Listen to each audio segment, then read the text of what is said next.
Hello नमस्कार राम राम। आप सभी विद्यार्थियों का आपके अपने विद्यास्थल में स्वागत है। तो उम्मीद करते हैं तुम लोग जहाँ होगा वहाँ लाजवाब शानदार बेमिसाल अद्भुत गजब मस्त स्वस्थ तंदुरुस्त होगा और अपने जीवन में कुछ अच्छा करने का प्रयास कर रहा होगा। तो जो आज का वीडियो इसमें हम लोग नया चैप्टर ग्रेविटेशन शुरू करने वाले हैं। तो आज हम लोग देखने वाले हैं ग्रेविटेशन चैप्टर को, जो चैप्टर नंबर 6 हो जाएगा शायद मेरे हिसाब से 6 या 7 होगा।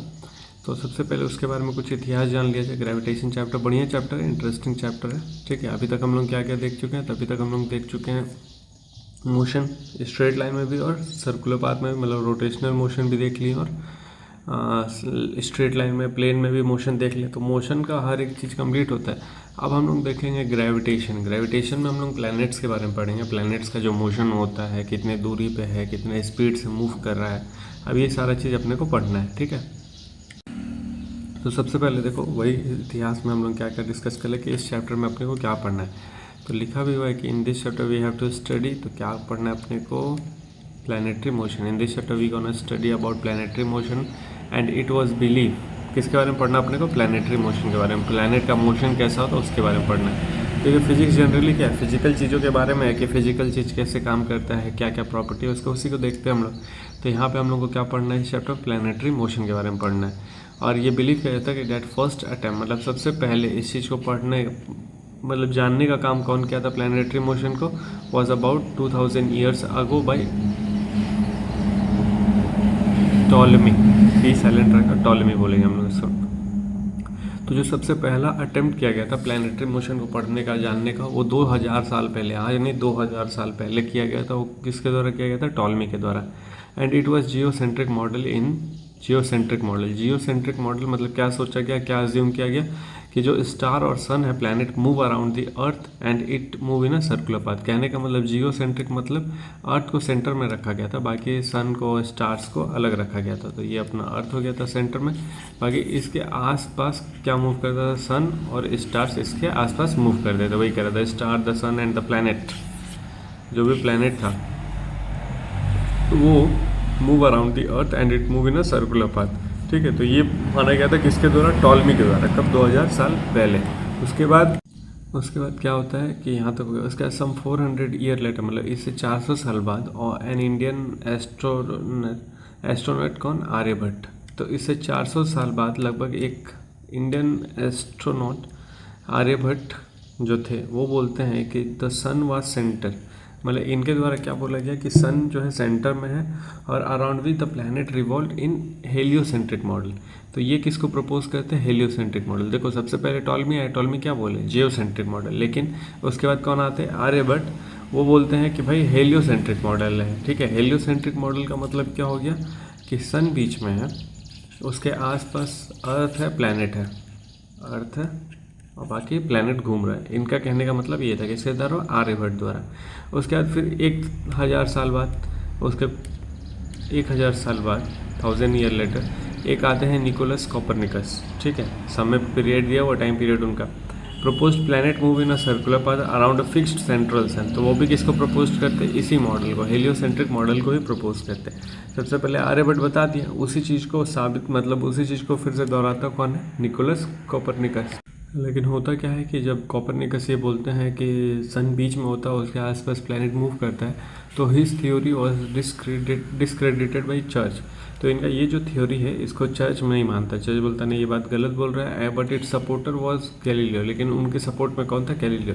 देखो गैलीलियो का टाइम पीरियड अलग था। ये कब था? 1473 से 1543 तक। और उसके बाद का जो कहानी है वो गैलीलियो शुरू करता है। Galileo called Tycho Brahe spent his entire life in recording observation of the planet. Compiled data were analysed by his assistant Jonas Kepler. He extracted 3 laws. तो इससे पहले मैं एक कहानी तुम लोगों को सुना दे कॉपरनिकस का। कॉपरनिकस जब ये बोलते हैं ना, कौन सा? हेलियोसेंट्रिक मॉडल जब कॉपरनिकस प्रोड्यूस करते हैं, तो इनको चर्च के द्वारा या फिर ऐसे कह लो, इनको लोगों के द्वारा जिंदा जला दिया जाता है। केवल इस बात पे, इस हेलियोसेंट्रिक मॉडल की बात पे, क्योंकि उस समय जो चर्च वर्च था ये मानता था कि अर्थ बीच में है, उसके अराउंड हर चीज़ मोशन कर रहा है।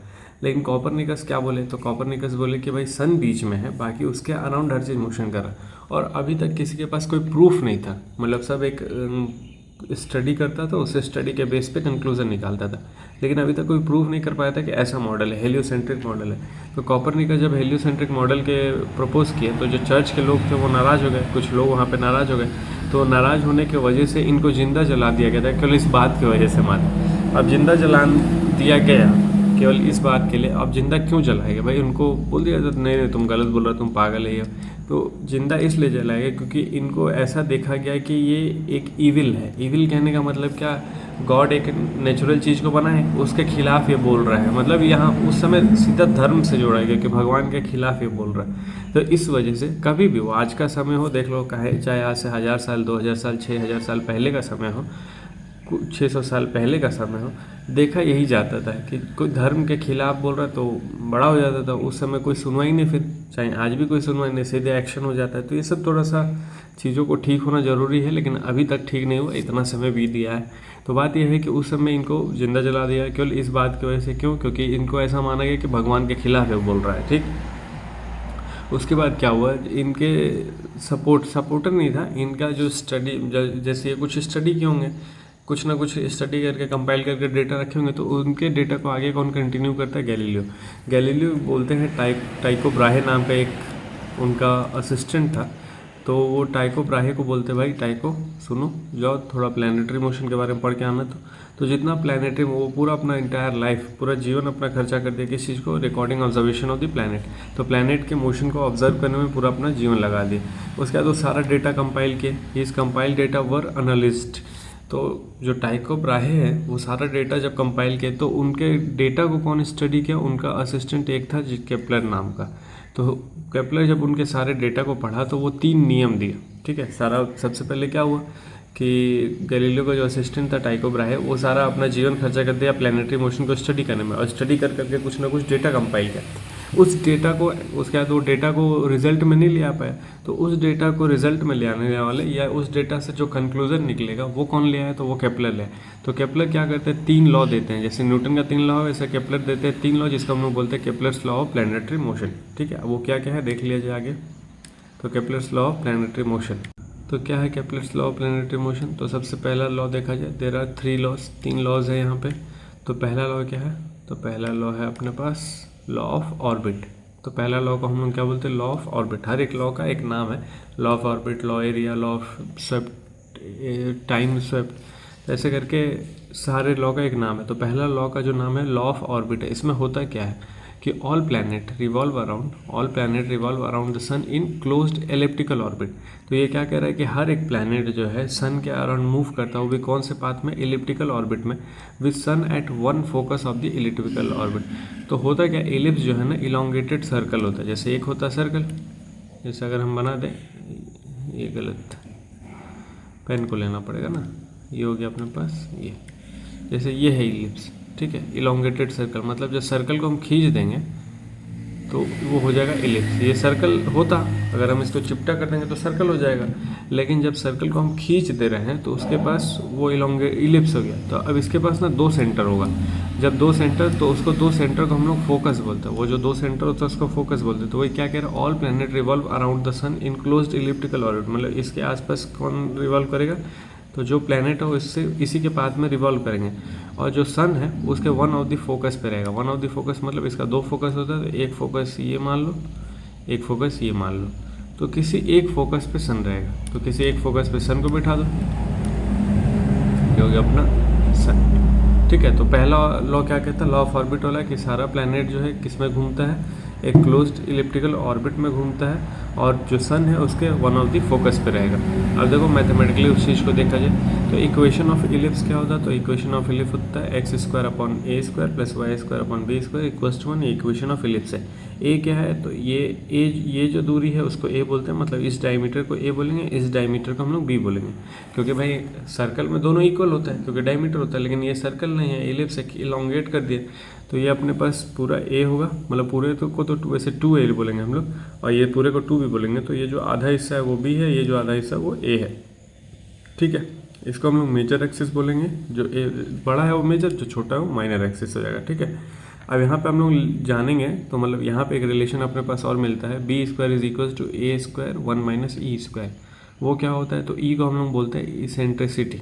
ठीक है। वो आता कैसे है, तो ये जो फोकस से लेकर ओरिजिन तक का दूरी है उसका हम बोलेंगे ए ई। ठीक है, पूरा यहाँ से लेके यहाँ तक तो ए है, लेकिन जो फोकस से लेके ओरिजिन तक का दूरी है अगर हम एक्सिस पे बनाए तो उसको बोलेंगे ए ई। सेम देख लो, फोकस से लेके ओरिजिन तक का जो दूरी है उसको हम क्या बोलेंगे, ए ई बोलेंगे। तो अब एक बात बताओ, ये पूरा ए है तो ये पूरा छोटा होगा ना, तो कहीं ना कहीं ई का वैल्यू लेस देन 1 होगा, तभी तो हम जब मल्टीप्लाई करेंगे तो नंबर छोटा आएगा। तो वही देखो कह रहा है कि ई का वैल्यू कहाँ से कहाँ लाई कर रहा है, ई का वैल्यू 0 से लेके 1 तक लाई करता है। तो ई का वैल्यू 0 से बड़ा होगा और 1 से छोटा होगा, तभी तो ये इतना छोटा वैल्यू हमको मिलेगा। तो अगर इलिप्स को हम लोग सर्कल में कन्वर्ट कर देंगे, if E is equal to 0 ellipse will be circle. अगर ई को 0 कर देंगे, मतलब ई को 0 कर दिए तो ये पार्टी क्या हो जाएगा, 0, मतलब ये चीज़ यहाँ आ जाएगा। सेम ई को 0 कर दिया तो ये चीज़ यहाँ आ जाएगा। तो मतलब दोनों का सेंटर एक ही जगह आ गया ना, दोनों का ओरिजिन एक ही जगह आ गया, तो सेंटर हो गया वो। तो ई इक्वल टू 0 वाले केस में ये क्या हो जाता है, इलिप्स हो जाता है। फिर से ई का यहाँ वैल्यू 0 पुट कर दो तो B square is equal to A square जाएगा, मतलब दोनों आपस में इक्वल हो गया। दोनों इक्वल हो गया मतलब दोनों रेडियस इक्वल हो गया, यही तो है इसका मतलब। और रेडियस इक्वल हो गया मतलब ये इक्वेशन सर्कल का बन जाएगा। ठीक है, तो कुल मिला के बाद क्या हो गया कि ये अपने पास इक्वेशन होता है इलिप्स का। ठीक है, यहाँ पे एक और रिलेशन आता है, b square is equal to A square 1 minus e square. E को हम बोलते हैं इसेंट्रिसिटी और ई का वैल्यू 0 से 1 के बीच में लाई करता है। ठीक है, इतना क्लियर हो गया। आगे क्या बात होगा, तो during the motion of a planet around the sun, तो क्या देखने को मिलता है, सन एक फोकस पे हो गया, किसी एक फोकस पे, यहाँ प्लैनेट हो गया। तो प्लैनेट यहाँ पे क्लोजेस्ट जगह पे है और इस जगह को हम देखेंगे तो ये हो जाएगा फारदेस्ट। मतलब अगर प्लैनेट यहाँ पहुँचेगा तो सन से ये फारदेस्ट हो जाएगा, फारदेस्ट पॉइंट हो जाएगा, क्योंकि प्लैनेट ऐसे मोशन करके पहुँचा होगा यहाँ पे। तो ये जो क्लोजेस्ट पॉइंट है उसका कोऑर्डिनेट a,0 है, जो फारदेस्ट पॉइंट है उसका कोऑर्डिनेट -a,0 है। क्यों, क्योंकि ये जो है दूरी हम लोग a लिए हुए हैं, तो पॉजिटिव में पॉजिटिव a हो जाएगा, इधर नेगेटिव में नेगेटिव a हो जाएगा। अब कह रहा है कि जो closest position of the planet with the sun है उसको हम लोग बोलते हैं पेरिजी या फिर पेरीहेलियन। मतलब ये जो पॉइंट है इसको हम लोग बोलते हैं पेरिजी या फिर perihelion. And the farthest point is known as apogee या फिर एपीहेलियन। इस चीज़ को नाम को याद रखना पड़ेगा। जो पास वाला है उसको हम क्या बोलेंगे, पी से, पास वाला पी से, पास वाला पी से हो जाएगा क्या, पेरिजी या फिर पेरीहेलियन। और जो दूर वाला है, दूर को हम लोग ए से बोलेंगे, ए से क्या हो जाएगा, एपीजी या फिर एपीहेलियन। और वो जो रिलेशन है and it can be given as, तो क्लोजेस्ट वाले के जो रिलेशन हो जाएगा वो क्या हो जाएगा, ये दूरी ए ही है। ठीक है, ये पूरा दूरी ए है, तो जो रिलेशन अपने पास आर का मिलेगा वो क्या मिलेगा, ए माइनस ए। ठीक है, तो आर का रिलेशन क्या मिलेगा, R is equal to A minus A common ले लेंगे तो 1 माइनस ई आ जाएगा। वैसे फिर दूसरा अगर हम उनको फारदेस्ट के लिए रिलेशन बताना है तो यहाँ क्लोजेस्ट में माइनस था तो फारदेस्ट में क्या हो जाएगा, प्लस, सेम चीज़ बस प्लस में आ जाएगा। तो r is equal to A minus a ही है, तो यहाँ हो जाएगा r is equal to a plus a. ठीक, ए कॉमन ले लेंगे तो 1 प्लस ई हो जाएगा। तो कुल मिला के ये अपने पास दो रिलेशन निकला है, क्लोजेस्ट और फारदेस्ट के लिए। अगर प्लैनेट क्लोजेस्ट है तो रेडियस क्या हो जाएगा, ए 1 माइनस ई, और अगर फारदेस्ट है तो क्या हो जाएगा, ए 1 प्लस ई। ठीक है, अब देखो ए दूरी ये है, ए ई ये है, तो ये उसका रेडियस हो गया। रेडियस मतलब यहाँ से यहाँ तक का दूरी। ठीक है, और ये दूरी निकालना अपने को तो क्या करेंगे, ए में से इसको माइनस कर देंगे तो वो ये निकल पाएगा। तो वही चीज़ तो है ये अपने पास, डिस्टेंस कैसे निकाले सन और प्लैनेट के बीच का। ठीक है, तो ये पूरा पहला लॉ था अपने पास। तो पहला लॉ उम्मीद करते सब समझ आएगा। क्या क्या देख लें हम लोग, लॉ ऑफ ऑर्बिट था, उसका लॉ इक्वेशन हम लोग देखे, इक्वेशन मतलब किसका, इक्वेशन ऑफ इलिप्स देख लिए। फिर उसमें हम लोग बी का एक रिलेशन देखें। उसके बाद अगर प्लैनेट पास में है तो उसको पेरीहेलियन या फिर पेरिजी बोलेंगे, दूर में है तो एपीहेलियन या एपीजी बोलेंगे। फिर अगर जहाँ भी जो भी डिस्टेंस अपने को निकालना है वो डिस्टेंस निकालने का फॉर्मूला हम लोग देख लिए। अब हम लोग सेकेंड लॉ के बारे में बात करेंगे, जो होता है law of area. Second law को क्या बोला जाएगा, लॉ ऑफ एरिया। ठीक है, planet do not revolve with constant speed. Constant speed से प्लैनेट नहीं घूमता है। क्यों नहीं घूमता है, क्योंकि अभी आगे हम लोग देखेंगे। That is planet move faster when it near to the sun. जब सन के पास रहेगा, जैसे क्या होगा, जैसे ये वाला पोजीशन पे जैसे प्लैनेट आएगा, यहाँ पे प्लैनेट जैसे आएगा उसका स्पीड बढ़ जाएगा, और यहाँ प्लैनेट जैसे पहुँचेगा स्पीड घट जाएगा। क्यों, क्योंकि एफ इज इक्वल्स टू, एक फार्मूला यहाँ पे आ जाएगा, F is equals to G m1 m2 upon में आर स्क्वायर। ठीक है, अगर हम लोग आर को बढ़ाएंगे तो एफ क्या हो जाएगा, कम हो जाएगा, और आर को घटाएंगे तो एफ क्या हो जाएगा, बढ़ जाएगा। वही चीज़ तो है यहाँ पे। देख लो, जी है ग्रेविटेशनल कांस्टेंट बोलते हैं, एम को मास m1, m2 को मास m2, और आर उन दोनों के बीच का दूरी, मास के बीच का दूरी। तो फोर्स क्या होगा, तो अगर फोर्स कम आर को हम कम करेंगे, देखो आर कम है तो फोर्स बढ़ जाएगा, आर ज़्यादा होगा तो फोर्स कम हो जाएगा। वही चीज़ है कि जब प्लैनेट जो है सन के पास रहता है, ठीक है। तो वही यहाँ कह रहा है planet do not revolve with constant, planet move faster near to the sun and slower, slower कब, फार्दर फ्रॉम द सन, जब सन से दूर रहेगा तब स्लो मूव करेगा और जो पास रहेगा तो फास्ट मूव करेगा। एंड गेव द लॉ, अब उसी से एक नियम आता है, वो नियम क्या होता है वो देख लो।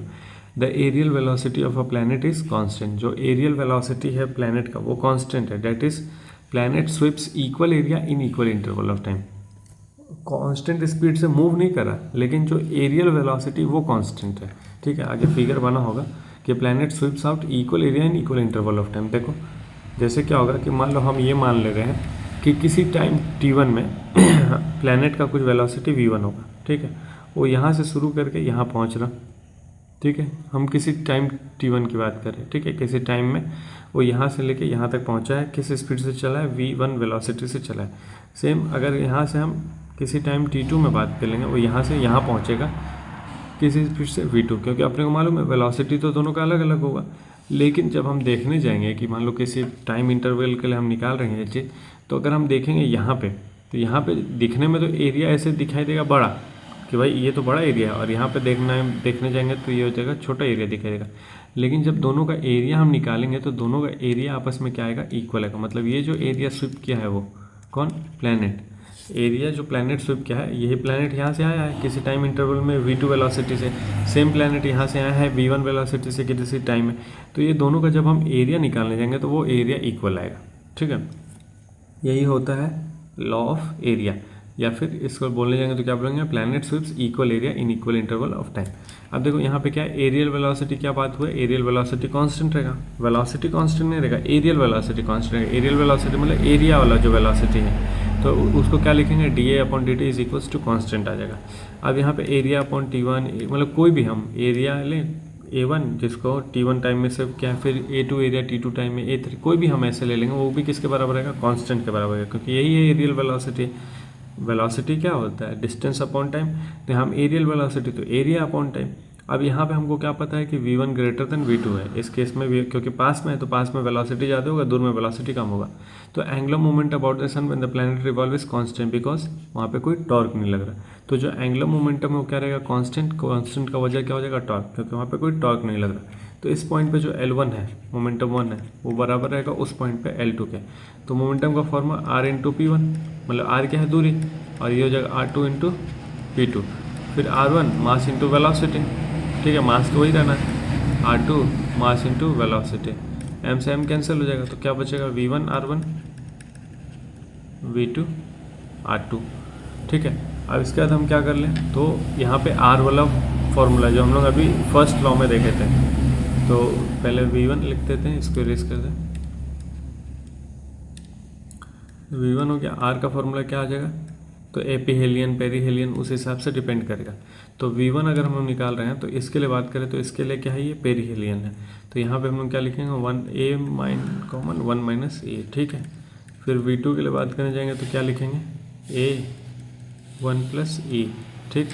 ये अपने को एक रिलेशन देखने को मिला। अब यहाँ से एक रेशियो निकालने किसका, V1 अपॉन V2 का, मतलब जो वेलोसिटी का रेशियो आएगा वो क्या हो जाएगा, तो वेलोसिटी का रेशियो निकालने जाएगा तो a से a कैंसिल हो जाएगा, तो 1 प्लस e अपॉन में 1 माइनस ई, ठीक है, और ए से ए कैंसिल हो जाएगा। तो कुल मिलाकर वेलोसिटी का रेशियो ये अपने को देखने को मिला।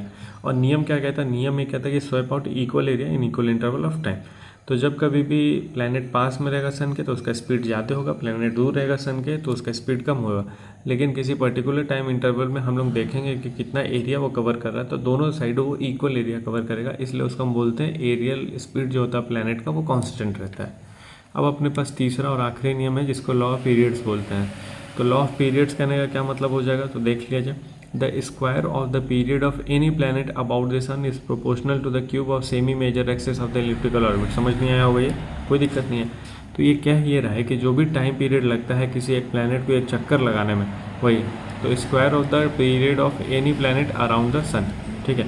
तो जो भी टाइम पीरियड लगा t, उसका जो स्क्वायर होगा, मान लो एक और प्लैनेट है जिसको टाइम पीरियड एक चक्कर लगाने में t टाइम लग रहा है, तो इस टाइम का जो स्क्वायर है वो डायरेक्टली प्रोपोर्शनल रहेगा किसके, to the cube of the semi major axis. Semi major axis मतलब देखो ये था माइनर एक्सिस, ये था मेजर एक्सिस, तो मेजर एक्सिस था अपने पास 2 है, तो सेमी मेजर एक्सिस कितना हो जाएगा a, तो किसके प्रोपोर्शनल होगा, a क्यूब के। ये एक रिलेशन है कि लॉ ऑफ पीरियड इसको बोलते हैं हम लोग। कि जब कभी भी कोई भी प्लैनेट होगा, कोई ये काफ़ी सारे न्यूमेरिकल में इस्तेमाल हम लोग करेंगे, कोई भी प्लैनेट होगा उसका जो एक टाइम पीरियड है वो डायरेक्टली प्रोपोर्शनल होगा किसके, क्यूब ऑफ द सेम ही मेजर एक्सिस, क्योंकि वो इलिप्टिकल ऑर्बिट में ही घूमेगा, तो इसका रिलेशन ये हो जाएगा। अब कह रहा है कि दो प्लैनेट अपने पास जिसका टाइम T1 और T2 है, ठीक है, एनी टू प्लैनेट्स जो एरिया क्या कवर करे, A1 और A2, या फिर उसका मेजर एक्सिस जो है उसका A1 और A2 है, तो ऑर्बिट का रिलेशन क्या हो जाएगा, तो T1 square is equals to A1 cube T2 square A2 cube, तो एक रिलेशन ये आ जाएगा अपने पास। तो यहीं से हम लोग क्वेश्चन वगैरह सॉल्व कर सकते हैं। और देखो यहाँ पे बताया भी कौन कौन सा क्वेश्चन कर सकता है तुम लोग, एक्सरसाइज का 3 नंबर, 8 नंबर और 14 नंबर ट्राई कर सकता है। ठीक, तो ये हो गया अपने पास केपलर का 3 लॉ, और उम्मीद करते हैं तीनों लॉ समझ आएगा। ठीक है, तो आज का वीडियो यहीं रहने देते हैं, ठीक ठाक है। ज़्यादा स्पीड में चलने क्या मतलब है, जब हम लोग कम टाइम में ज़्यादा अच्छा चीज़ कर ले रहे हैं तो क्या जरूरत है भागने का। ठीक है, तो ये क्वेश्चन तुम लोग जरूर ट्राई करके देख लेना 3, 8, 14। बाकी हम लोग मिलेंगे नेक्स्ट वीडियो में, तब तक अपना ख्याल रखना है, पढ़ाई लिखाई करते रहना, बहुत इंटरेस्टिंग चैप्टर है ये। ठीक है, तो मिलते हैं फिर नेक्स्ट में, तब तक के लिए राम राम।